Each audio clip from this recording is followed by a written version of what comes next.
Very welcome to the Swedish Academy. My name is Mats Malm. I fill the function of permanent secretary. The Academy has convened and can now announce its decision on the Nobel Prize in Literature. The Nobel Prize in Literature for 2024 is awarded to South Korean author Han Kang for her intense poetic prose that confronts historical traumas and exposes the fragility of human life. Anna-Karin Palm, Swedish Academy, you just announced that the Nobel Prize in Literature for 2024 will go to Han Kang. Could you please tell us something about the authorship? Well, Han Kang is a writer from South Korea. She was born in 1970, but she has been a published author already for 30 years. Her debut was in 1993 in a magazine, a literary magazine, and then 1994, a collection of short stories.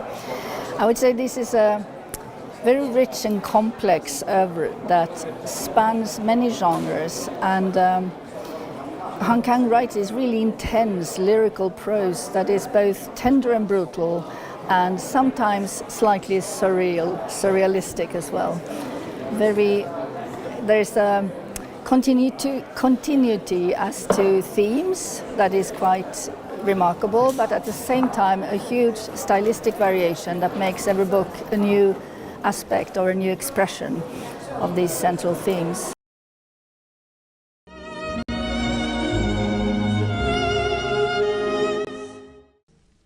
Återigen, glömska är aldrig det som söks och är heller inte möjligt. Dear Han Kang, on behalf of the Swedish Academy, it is my privilege to convey to you our warmest congratulations on the Nobel Prize in Literature 2024. May I now please ask you to step forward and receive your prize from His Majesty the King.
Dear Han Kang, please accept our warmest congratulations on being awarded the Nobel Prize in Literature for 2024.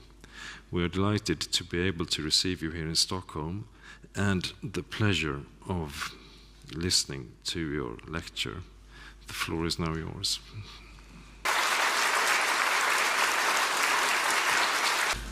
지난해 1월 이사를 위해 창고를 정리하다 낡은 구두 상자 하나가 나왔습니다. 열어보니 유년 시절에 쓴 일기장 연화문건이 담겨 있었습니다. 표지에 시집이라는 단어가 연필로 적힌 얇은 중철 제본을 발견한 것은 그 포개어진 일기장들 사이에서였습니다. A5 크기의 갱지 5장을 절반으로 접고 스테이플러로 중철한 조그만 책자. 제목 아래에는 삐뚤빼뚤한 선 2개가 나란히 그려져 있었습니다. 왼쪽에서부터 올라가는 6단의 계단 모양 선 하나와 오른쪽으로 내려가는 7단의 계단 같은 선 하나. 그건 일종의 표지화였을까요? 아니면 그저 낙서였을 뿐일까요? 책자의 뒤쪽 표지에는 1979라는 연도와 내 이름이, 내지에는 모두 8편의 시들이 표지 제목과 같은 연필 필적으로 또박또박 적혀 있었습니다. 페이지의 하단마다에는 각기 다른 날짜들이 시간순으로 기입되어 있었습니다. 8살 아이답게 천진하고 서툰 문장들 사이에서 4월의 날짜가 적힌 시 한 편이 눈에 들어왔습니다. 다음에 2행짜리 연들로 시작되는 시였습니다. 사랑이란 어디 있을까? 팔딱팔딱 뛰는 나의 가슴 속에 있지. 사랑이란 무엇일까? 우리의 가슴과 가슴 사이를 연결해주는 금실이지. 40여 년의 시간을 단박에 건너 그 책자를 만들던 오후의 기억이 떠오른 건 그 순간이었습니다. 볼펜 깍지를 끼운 몽당 연필과 지우개 가루, 아버지의 방에서 몰래 가져온 커다란 철제 스테이플러. 곧 서울로 이사하게 된다는 것을 알게 된 뒤 그동안 자투리 종이들과 공책들과 문제집의 여백, 일기장 여기저기에 끄적여 놓았던 시들을 추려 모아두고 싶었던 마음도 이어 생각났습니다. 그 시집을 다 만들고 나자 어째서인지 누구에게도 보여주고 싶지 않아졌던 마음도. 일기장들과 그 책자를 원래대로 구두상자 안에 포개어 넣고 뚜껑을 덮기 전 이 시가 적힌 면을 휴대폰으로 찍어 두었습니다. 그 8살 아이가 사용한 단어 몇 개가 지금의 나와 연결되어 있다고 느꼈기 때문입니다. 뛰는 가슴 속 내 심장, 우리의 가슴과 가슴 사이, 그걸 잇는 금실, 빛을 내는 실. 그 후 14년이 흘러 처음으로 시를, 그 이듬해에 단편소설을 발표하며 나는 쓰는 사람이 되었습니다. 다시 5년이 더 흐른 뒤에는 약 3년에 걸쳐 완성한 첫 장편소설을 발표했습니다. 시를 쓰는 일도 단편소설을 쓰는 일도 좋아했지만 지금도 좋아합니다. 장편소설을 쓰는 일에는 특별한 매혹이 있었습니다. 완성까지 아무리 짧아도 1년, 길게는 7년까지 걸리는 장편소설은 내 개인적 삶의 상당한 기간들과 맞바꿈됩니다. 바로 그 점이 나는 좋았습니다. 그렇게 맞바꿔도 좋다고 결심할 만큼 중요하고 절실한 질문들 속으로 들어가 머물 수 있다는 것이. 하나의 장편 소설을 쓸 때마다 나는 질문들을 견디며 그 안에 삽니다. 그 질문들의 끝에 다다를 때 대답을 찾아낼 때가 아니라 그 소설을 완성하게 됩니다. 그 소설을 시작하던 시점과 같은 사람일 수 없는, 그 소설을 쓰는 과정에서 변형된 나는 그 상태에서 다시 출발합니다. 다음의 질문들이 사슬처럼 또는 도미노처럼 포개어지고 이어지며 새로운 소설을 시작하게 됩니다. 세 번째 장편소설인 채식주의자를 쓰던 2003년부터 2005년까지 나는 그렇게 몇 개의 고통스러운 질문들 안에서 머물고 있었습니다. 한 인간이 완전하게 결백한 존재가 되는 것은 가능한가? 우리는 얼마나 깊게 폭력을 거부할 수 있는가? 그걸 위해 더 이상 인간이라는 종에 속하기를 거부하는 이에게 어떤 일이 일어나는가? 폭력을 거부하기 위해 육식을 거부하고 종래에는 스스로 식물이 되었다고 믿으며 물 외에 어떤 것도 먹으려 하지 않는 여주인공 영희는 자신을 구원하기 위해 매 순간 죽음에 가까워지는 아이러니 안에 있습니다. 사실상 두 주인공이라고 할 수 있는 영혜와 인희의 자매는 소리 없이 비명을 지르며 악몽과 부서짐의 순간들을 통과해 마침내 함께 있습니다. 이 소설의 세계 속에서 영혜가 끝까지 살아있기를 바랐으므로 마지막 장면은 앰뷸런스 안입니다. 타오르는 초록의 불꽃 같은 나무들 사이로 구급차는 달리고 깨어있는 언니는 뚫어지게 창밖을 쏘아봅니다. 대답을 기다리듯 무엇인가에 항의하듯 이 소설 전체가 그렇게 질문의 상태에 놓여 있습니다. 응시하고 저항하며 대답을 기다리며 그 다음의 소설 바람이 분다 가라는 이 질문들에서 더 나아갑니다. 폭력을 거부하기 위해 삶과 세계를 거부할 수는 없다.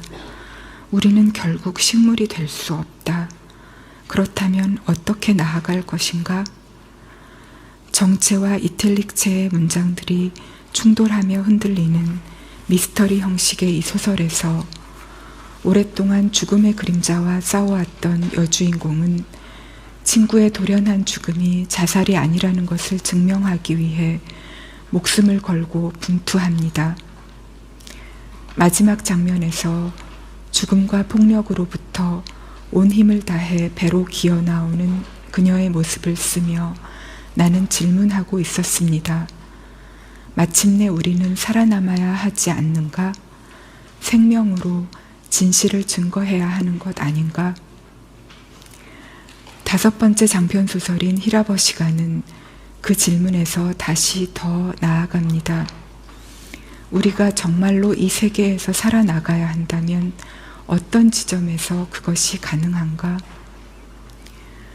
말을 잃은 여자와 서서히 시력을 잃어가는 남자는 각자의 침묵과 어둠 속에서 고독하게 나아가다가 서로를 발견합니다. 이 소설을 쓰는 동안 나는 촉각적 순간들에 집중하고 싶었습니다.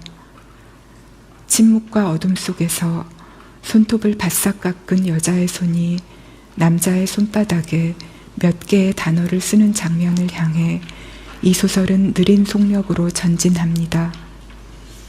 영원처럼 부풀어 오르는 순간의 빛 속에서 두 사람은 서로에게 자신의 연한 부분을 보여줍니다. 이 소설을 쓰며 나는 묻고 싶었습니다. 인간의 가장 연한 부분을 들여다보는 것, 그 부인할 수 없는 온기를 어루만지는 것, 그것으로 우리는 마침내 살아갈 수 있는 것 아닐까? 이 더덥고 폭력적인 세계 가운데에서 그 질문의 끝에서 나는 다음의 소설을 상상했습니다. 히라버시간을 출간한 후 찾아온 2012년의 봄이었습니다. 빛과 따스함의 방향으로 한 걸음 더 나아가는 소설을 쓰겠다고 나는 생각했습니다. 마침내 삶을, 세계를 끌어안는 그 소설을 눈부시게 투명한 감각들로 충전하겠다고. 제목을 짓고 앞에 20페이지 정도까지 쓰다 멈춘 것은 그 소설을 쓸 수 없게 하는 무엇인가가 내 안에 있다는 것을 깨닫게 되었기 때문이었습니다.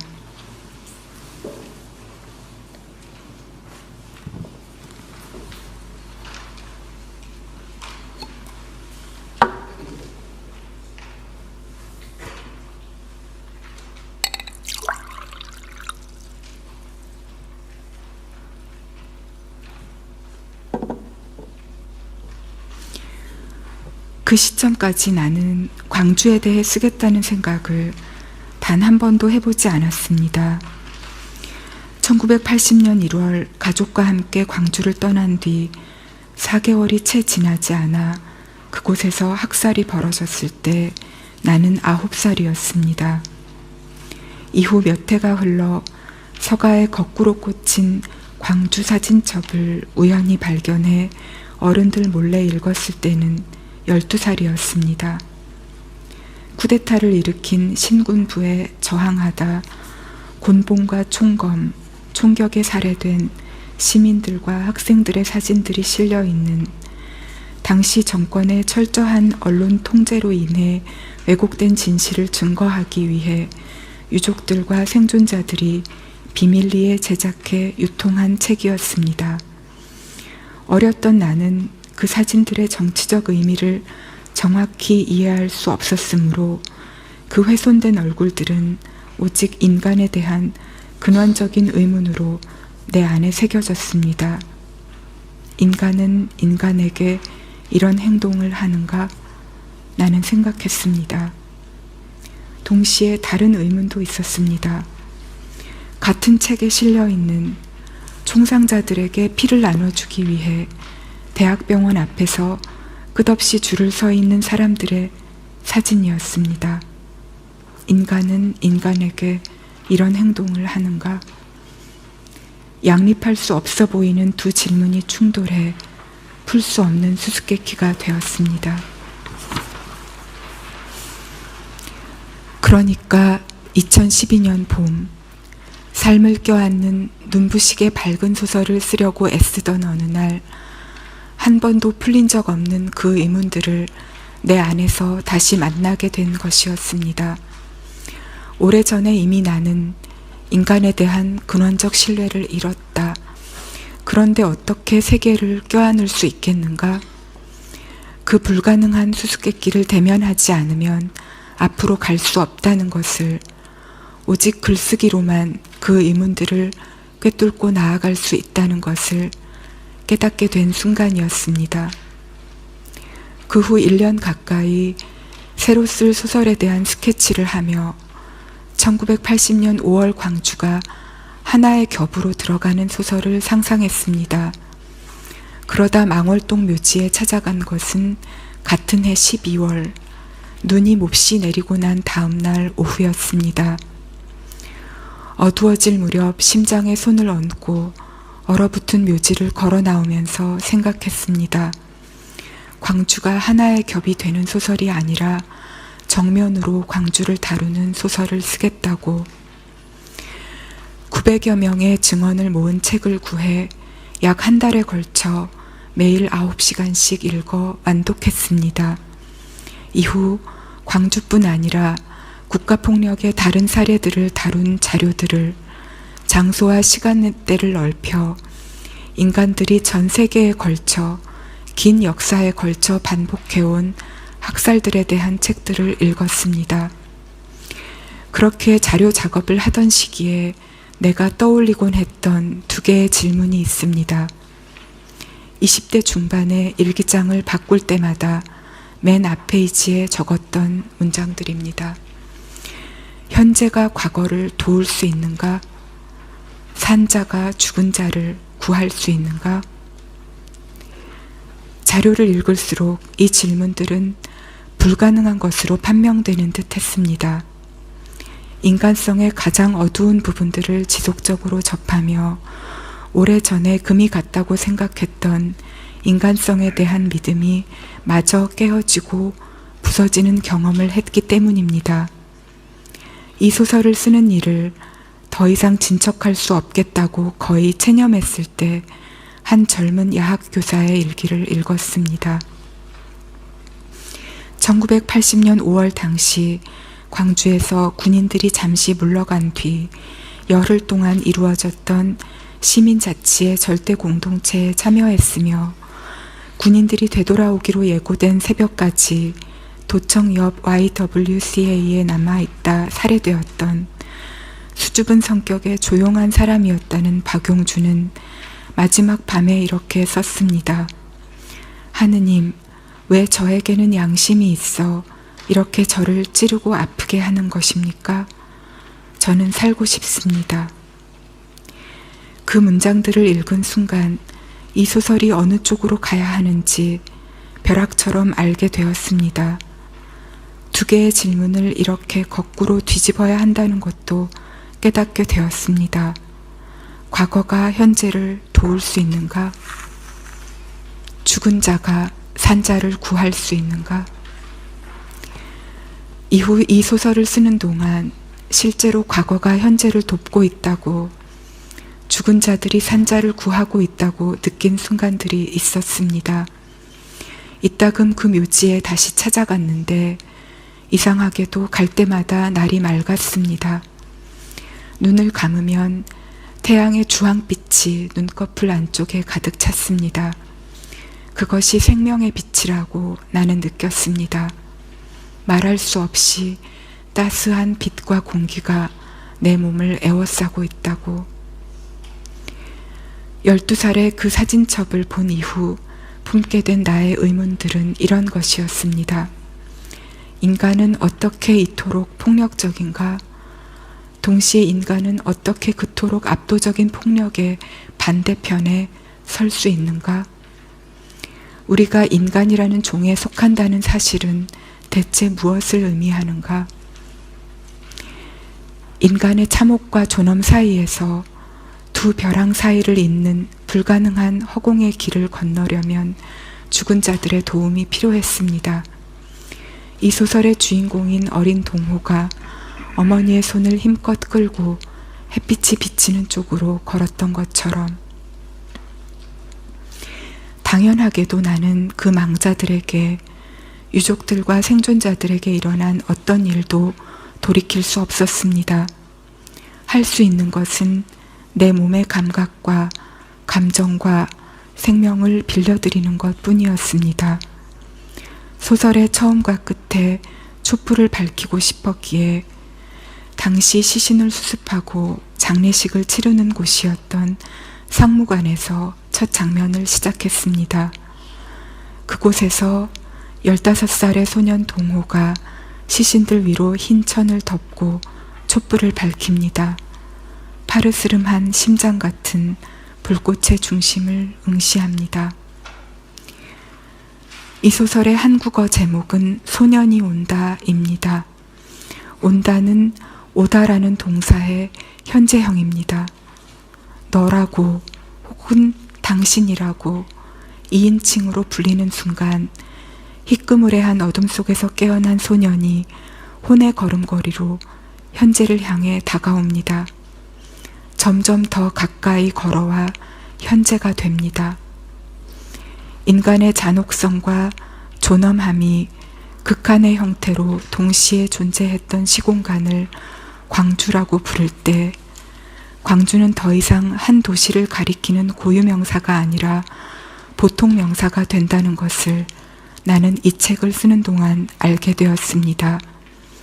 시간과 공간을 건너 계속해서 우리에게 되돌아오는 현재형이라는 것을 바로 지금 이 순간에도.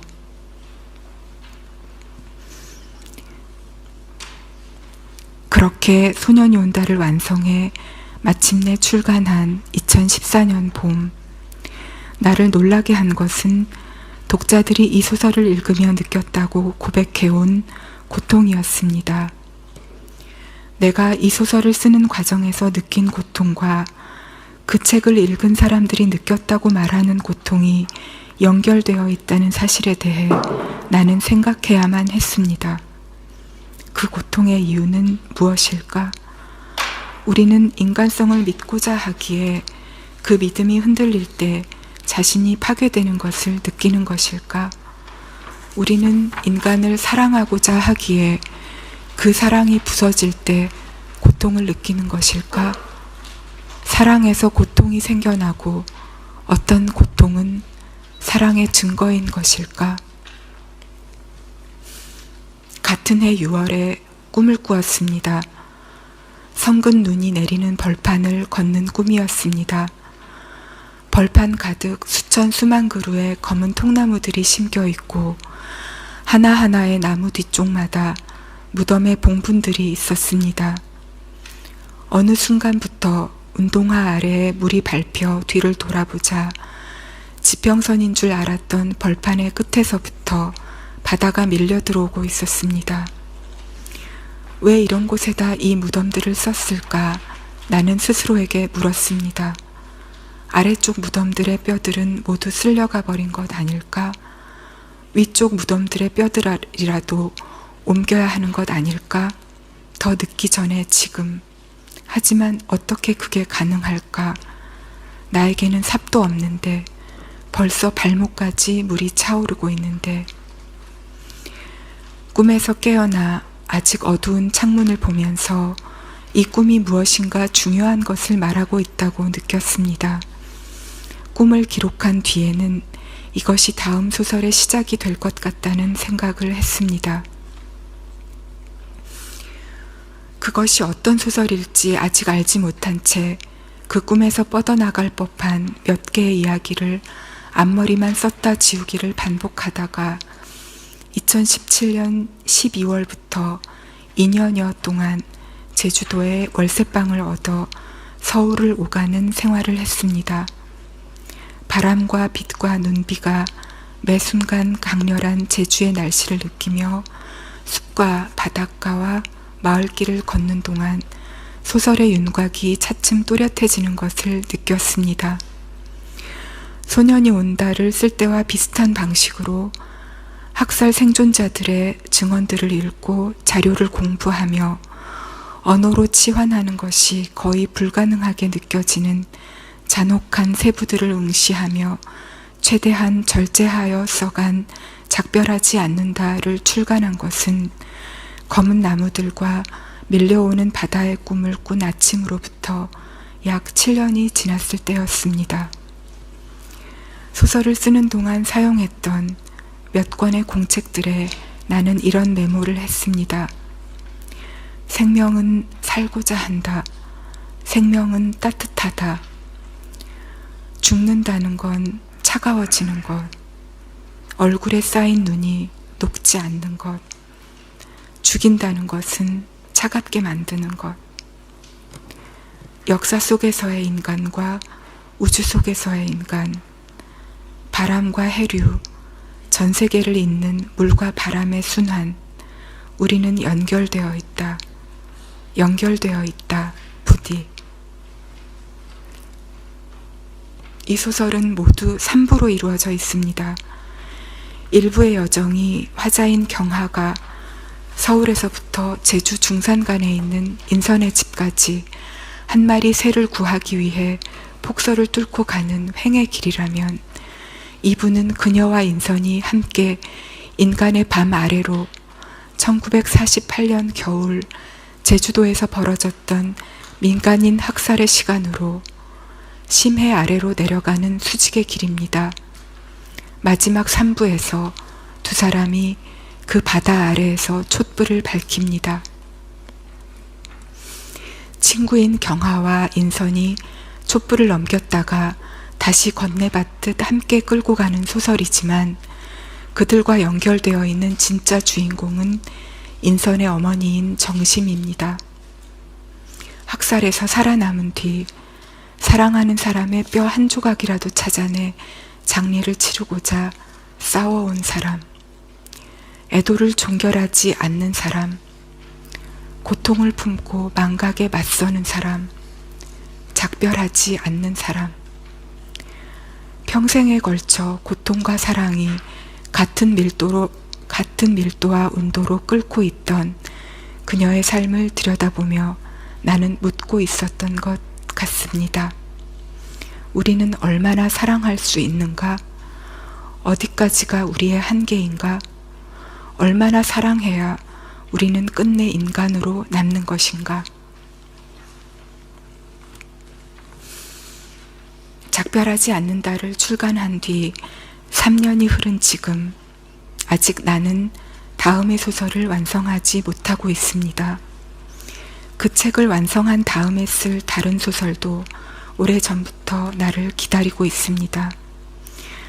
태어난 지 2시간 만에 세상을 떠난 언니에게 내 삶을 잠시 빌려주려 했던, 무엇으로도 결코 파괴될 수 없는 우리 안의 어떤 부분을 들여다보고 싶었던 힘과 형식적으로 연결되는 소설입니다.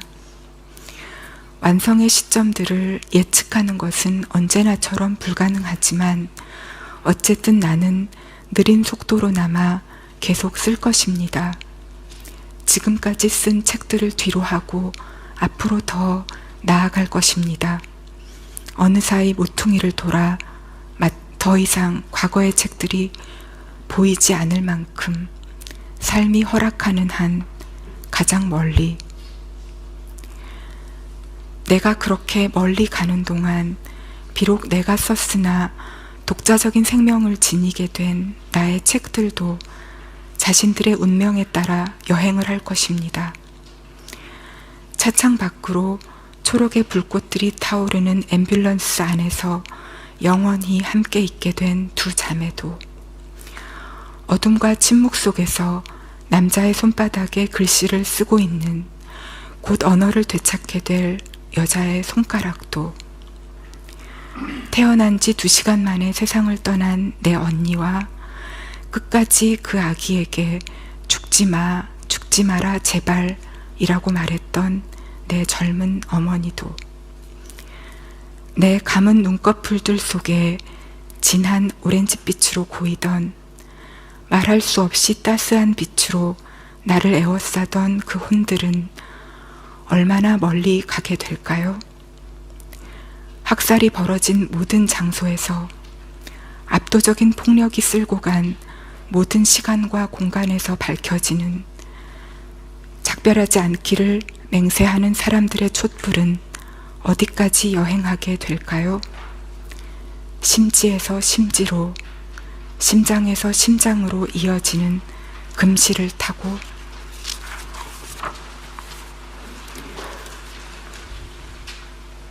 지난해 1월 낡은 구두상자에서 찾아낸 중철 제본에서 1979년 4월에 나는 2개의 질문을 스스로에게 하고 있었습니다.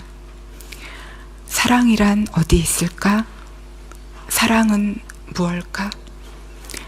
한편 작별하지 않는다를 출간한 2021년 가을까지 나는 줄곧 다음의 2 질문이 나의 핵심이라고 생각해 왔었습니다. 세계는 왜 이토록 폭력적이고 고통스러운가? 동시에 세계는 어떻게 이렇게 아름다운가? 이 2 질문 사이의 긴장과 내적 투쟁이 나의 글쓰기를 밀고 온 동력이었다고 오랫동안 믿어왔습니다.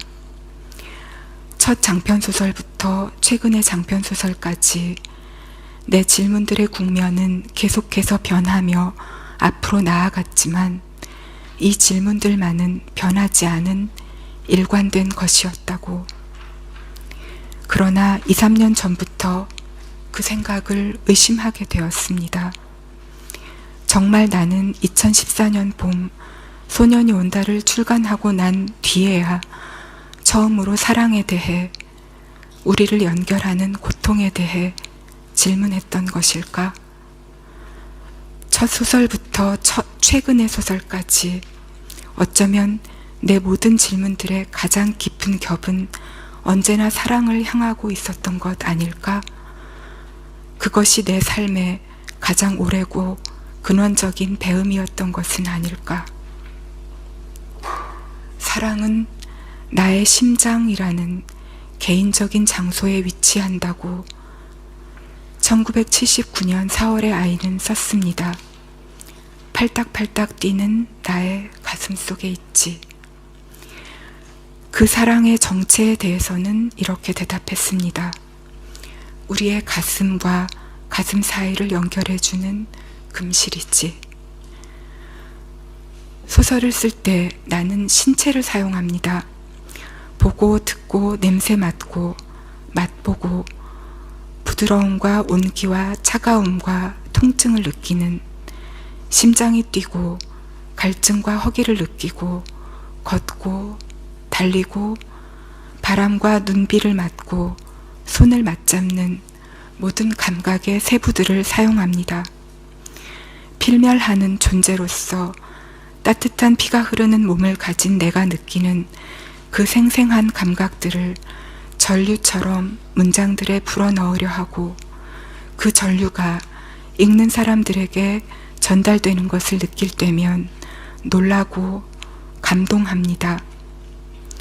언어가 우리를 잇는 실이라는 것을, 생명의 빛과 전류가 흐르는 그 실에 나의 질문들이 접속하고 있다는 사실을 실감하는 순간에 그 실에 연결되어 주었고 연결되어 줄 모든 분들에게 마음 깊은 감사의 인사를 드립니다. 감사합니다. Thank you.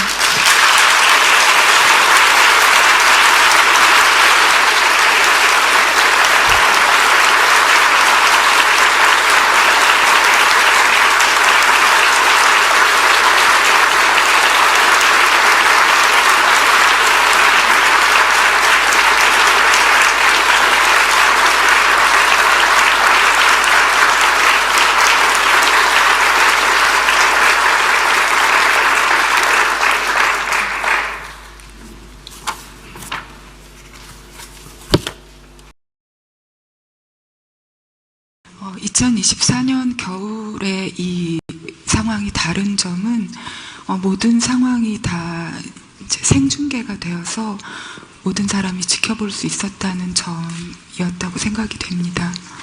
그래서 저도 그 모습들을 지켜보았는데 맨몸으로 장갑차 앞에서 멈추려고 애를 쓰셨던 분들도 보았고, 그리고 맨손으로 무장한 군인들을 껴안으면서 이제 제지하려고 하는 모습들도 보았고, 또 총을 들고 다가오는 군인들 앞에서 버텨보려고 애쓰는 사람들의 모습도 보았습니다. 그리고 이제 마지막에 군인들이 물러갈 때는 이제 잘 가라고 마치 아들들한테 하듯이 그렇게 소리치는 모습도 보았습니다. 그분들의 진심과 용기가 느껴졌던 순간이었습니다. 그리고 젊은 경찰분들 그리고 젊은 군인분들의 태도도 인상 깊었는데요. 아마 많은 분들이 느끼셨을 것 같은데 그 예기치 못한 상황에서 뭔가 판단을 하려고 하고 어떤 내적 충돌을 느끼면서 최대한 소극적으로 움직이고 있다는 느낌을 받았어요. 그런 명령을 내린 사람들의 입장에서는 소극적인 것이었겠지만 보편적인 가치의 관점에서 본다면 생각하고 판단하고 고통을 느끼면서 해결책을 찾으려고 했던 적극적인 행위였다고 생각이 됩니다. 바라건대 무력이나 어떤 강압으로 어떤 언로를 막는 그런 방식으로 통제를 하는 과거의 상황으로 돌아가지 않기를 간절히 바라고 있습니다. 그리고 문학의 역할에 대해서 물어보셨는데, 문학이라는 것은 끊임없이 타인의 내면으로 들어가고 또 그러는 과정에서 자신의 내면을 깊게 파고 들어가는 그런 행위이기 때문에 계속해서 그런 행위들을 반복하면서 어떤 내적인 힘이 생기게 되죠. 그래서 어떤 갑작스러운 상황이 왔을 때 스스로 생각하고 판단하고 최선을 다해서 어떤 결정을 하기 위해서 애쓸 수 있는 어떤 힘이 생긴다고 생각이 됩니다. 그래서 문학은 언제나 우리에게 어떤 여분의 것이 아니고 꼭 필요한 것이라는 생각을 합니다.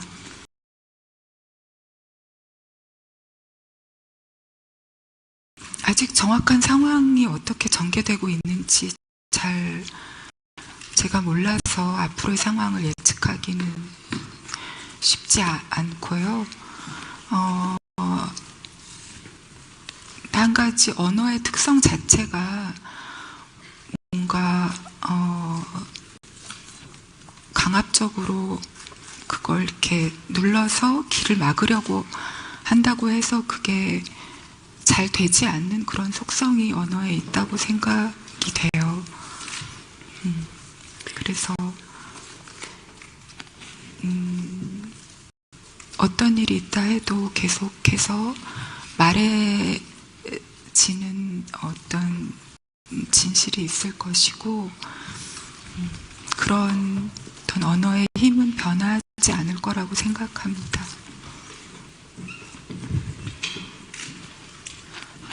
Hello, my name is Ji Yu-hong. I'm from 중앙일보. 축하드립니다. Congratulations.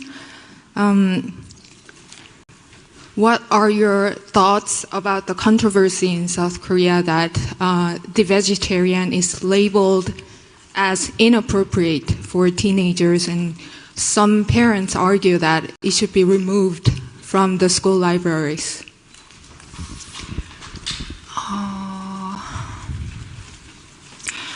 먼저 그 채식주의자는 스페인에서 고등학생들이 주는 상을 받은 적이 있어요. 2019년에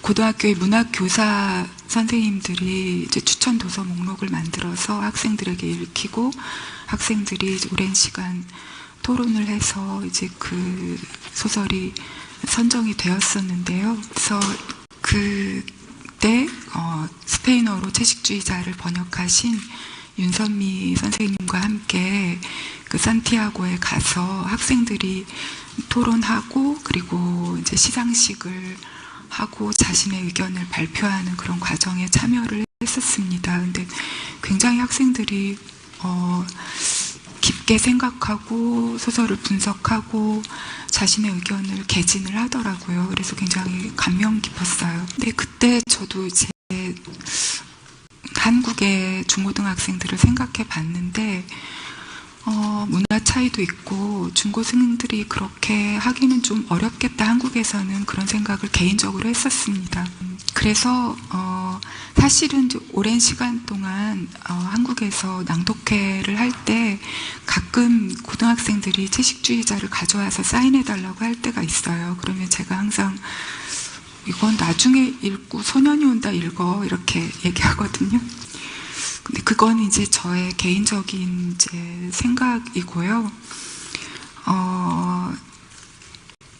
채식주의자가 지금 받고 있는 어떤 오해들에 대해서 잠깐 지루하실 수도 있겠지만 잠깐 해명을 하고 싶은데 허락해 주신다면, 네, 채식주의자는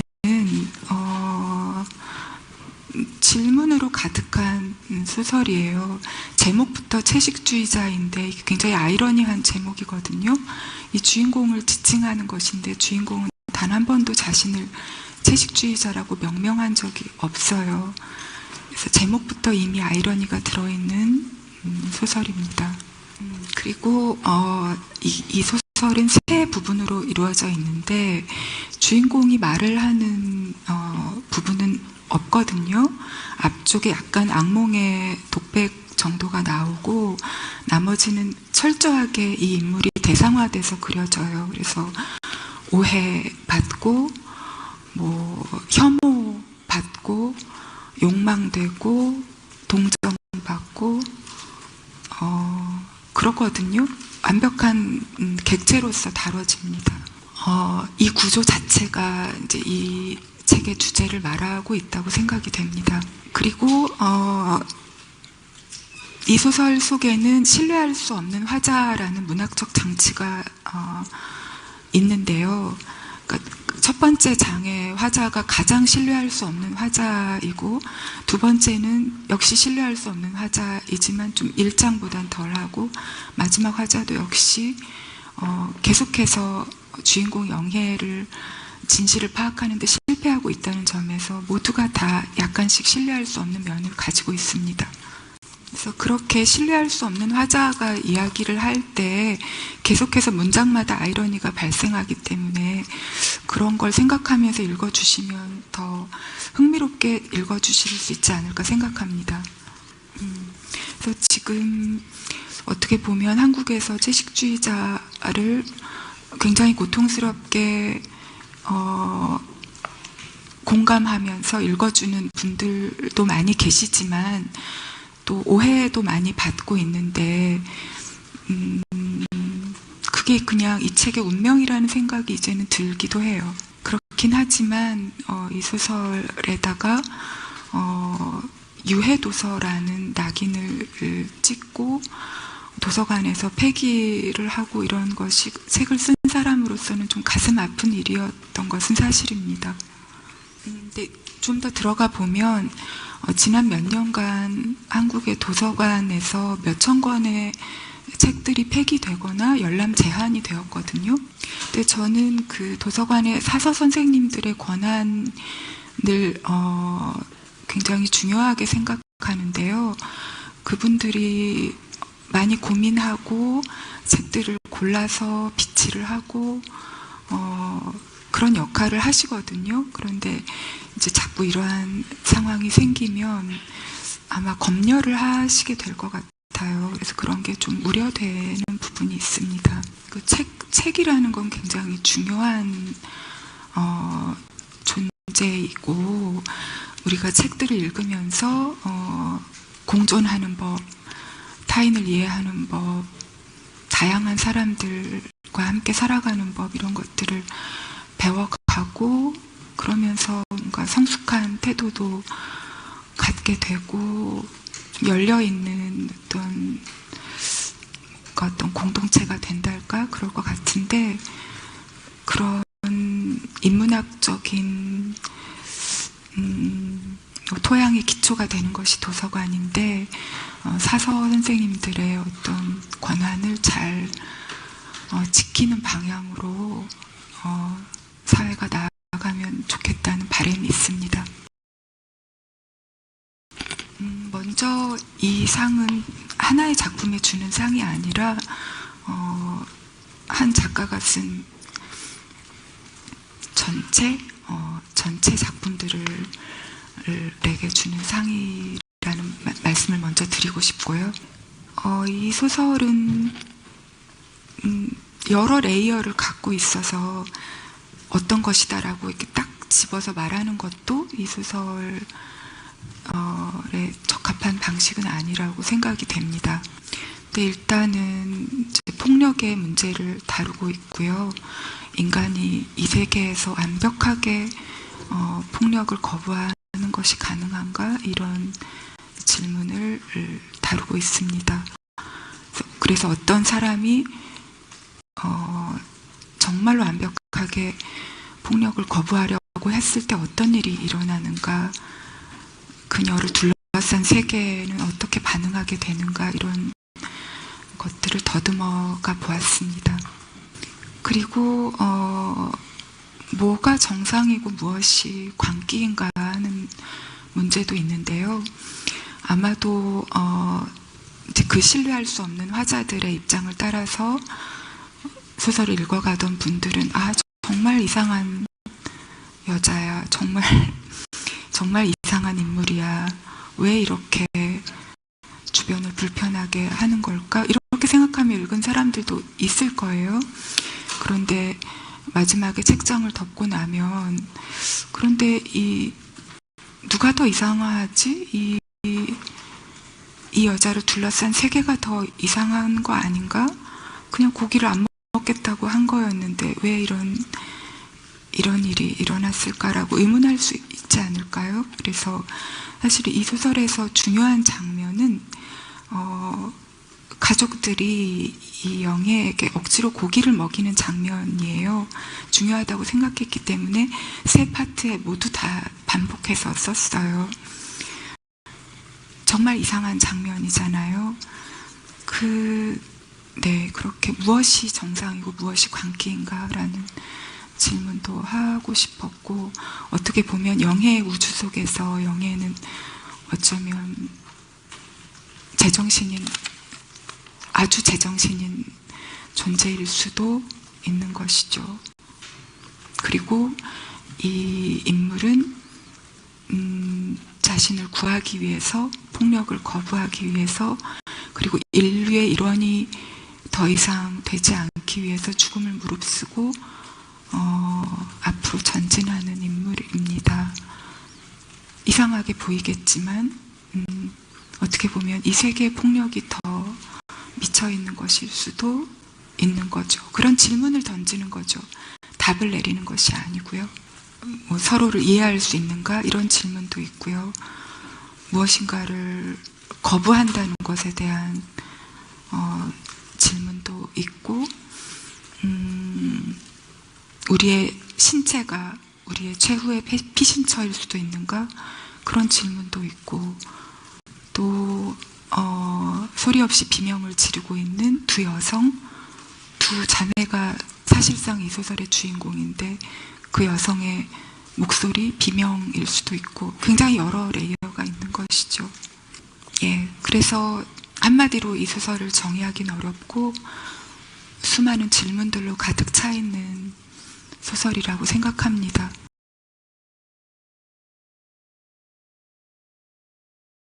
이 상은 문학에게 주는 거잖아요.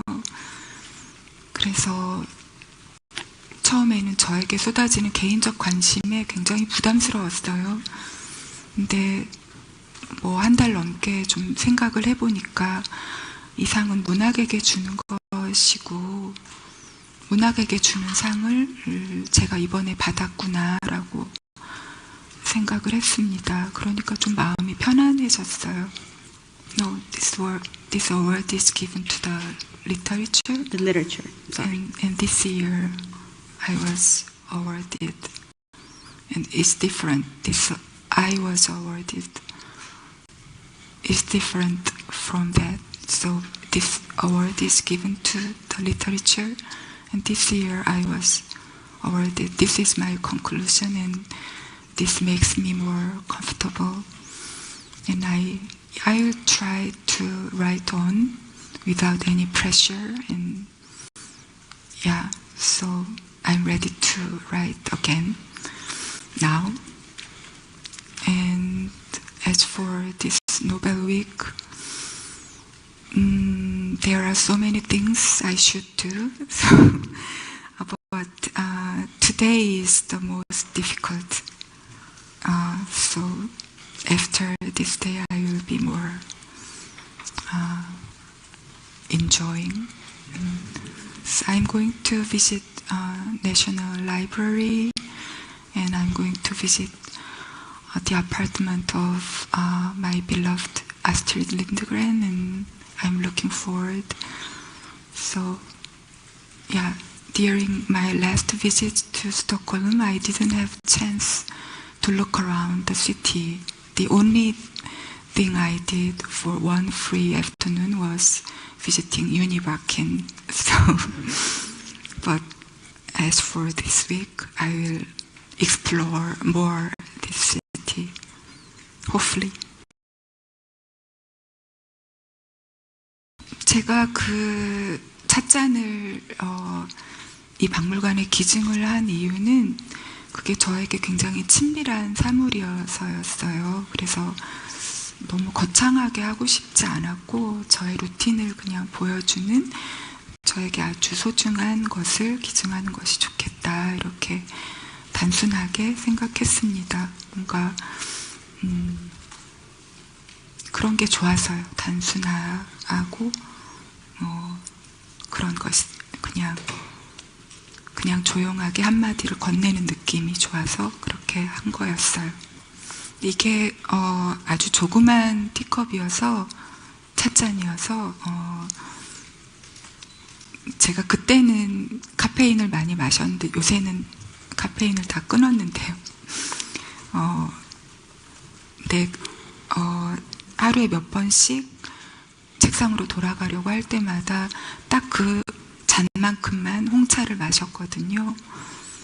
그러면서 그 찻잔이 뭔가 계속해서 저를 책상으로 돌아가게 하는 주문 같은 것이어서 저의 글쓰기의 아주 친밀한 부분을 나눌 수 있는 방법이라고 생각해서 기증한 것입니다. 그리고 제가 올해가 이제 지금 제가 작가로서 활동을 한 지 꼭 31년이 되는 겨울이에요. 근데 사실 그 메모에 쓴 것처럼 항상 그런 루틴을 지키면서 살았다고 하면 아주 큰 거짓말이고요. 대부분은 방황하고 무슨 소설 쓰지 고민하고 소설이 잘 안 풀려서 그냥 덮어놓고 그냥 걷고 이런 시간이 훨씬 더 많았습니다. 근데 이제 그 찻잔을 이제 사용할 때에는 그땐 또 열심히 했죠. 그래서 가장 열심히 했던 때에 저의 사물을 기증했던 거예요.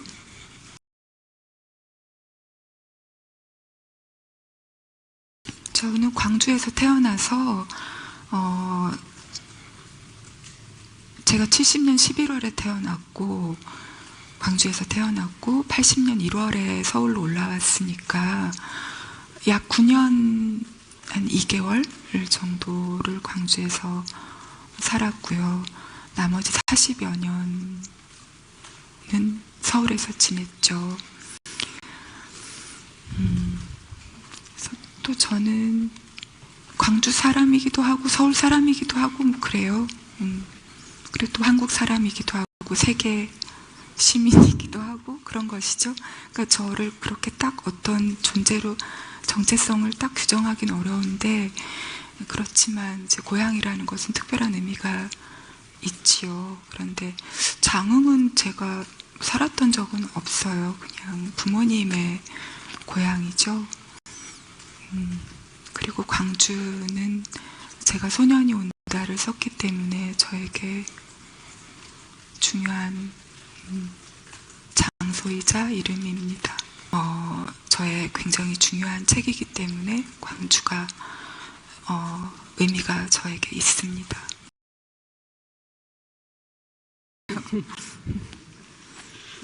글을 쓴다는 것은 좀 개인적인 거라서 뭔가 지금 얘기하신 거는 사회에서 뭘 어떻게 해야 되는가에 대한 질문인 것 같은데 문학이라는 건 굉장히 개인적인 것이기도 해서 사회에서 이렇게 해야 한다 이렇게 딱 말하기 좀 어려운 부분이 있는데요. 그렇긴 한데 문학을 좀 잘 교육하면 참 좋겠다는 생각은 해요.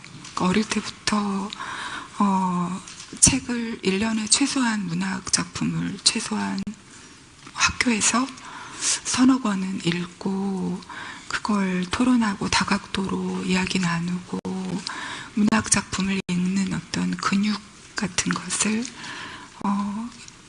뭔가 기를 수 있게 그리고 문학의 흥미를 느낄 수 있게 예를 들어서 문학은 장르별로 다 읽는 독법이 다르잖아요. 에세이를 읽는 방법이 다르고 소설을 읽는 방법이 다르고 시를 읽는 방법이 다르고 또 희곡을 읽는 방법이 다르겠죠. 그런 다른 방법들을 음미하면서 이렇게 읽으면서 다른 사람들의 내면으로 들어가 보고 자신의 내면으로 들어가 보고 이런 것들을 반복하는 그런 경험을 어릴 때부터 특히 그 입시 때문에 멈추지 않고 계속 중고등학교를 통과해서 그런 교육을 한다면 훨씬 더 책을 읽는 독법도 풍요로워지고 좋을 것 같습니다. 사실은 모든 독자가 작가인 것은 아니지만 많이들 하는 말이잖아요. 모든 작가는 독자라고 하잖아요. 열렬한 독자라고. 일단은 좋은 독자들이 깊게 읽고 흥미롭게 읽고 읽는 것을 재미있어 하는 그런 독자들이 많이 나오는 게 가장 좋을 것 같다고 생각해요. 처음에 뭔가 오해가 처음부터 있어가지고, 근데 제가 축하를 하고 싶지 않다고 한 게 아니고, 축하를 했어요. 근데 좀 조용히 한 거죠. 왜냐하면 저의 가족들이 너무 크게 막 잔치를 하겠다고 해서 그러지 않으면 좋겠다고 이렇게 말씀드렸는데 그게 이제 와전이 돼서 축하 자체를 안 하고 싶다라고 돼서 좀 당황했었어요. 이 세계 속에서 살아가는 게 많은 질문을 하게 되는 그런 시기라고 생각됩니다. 그리고 때로는 희망이 있나 이런 생각을 할 때도 있어요. 근데 요즘은 얼마 전부터 한 몇 달 전부터 아니면 그 전부터일지도 모르겠는데 희망이 있을 거라고 희망하는 것도 희망이라고 부를 수 있지 않나 이런 생각을 합니다. You sound very optimistic. I'm sorry. My answer was very long and with hesitation, but I'm sorry. no, because maybe you are optimistic. This, I think we will end here for now, and we will, of course, see more of you this week in Stockholm. Thank you. 감사합니다.